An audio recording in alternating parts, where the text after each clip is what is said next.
where do we see things really go off the rails? So we're through the sales process, we've got everybody enrolled, and now we're delivering. Like, what are the problems that we see at that point? Not tracking your promised deliverables. You could omit parts of a package without realizing it. If you're substituting services, make sure the client is aware and consents. We see it a lot with one-on-one service providers who actually, often have a list of deliverables.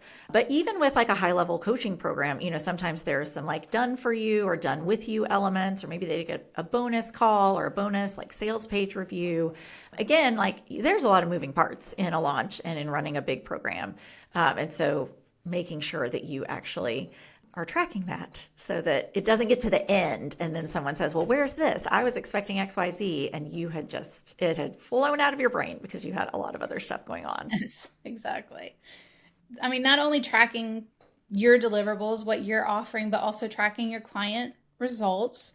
It'll give you a clear picture of whether or not they're achieving what you promised and whether or not they're utilizing the program. If they try to come back and say, oh, I didn't use it, I want my money back.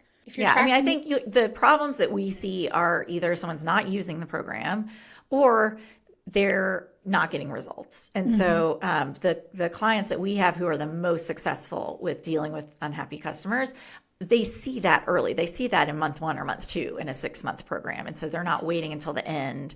And then the client comes out of nowhere saying like, well, my revenue didn't increase like the way that you said it would.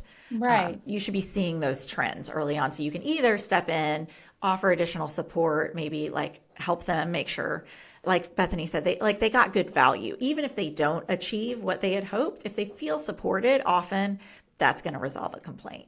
Exactly. Or if it seems like they just either don't have the time or energy, or they're just not doing the work, maybe you release them from the program and from their payment obligations, because it's a problem coming down the line and they're going to be complaining in your group. They're not going to be, bringing a good energy. Sometimes it's just better to like wash your hands of someone before they become a problem. Yes. Course correct before you have to go back and fix it.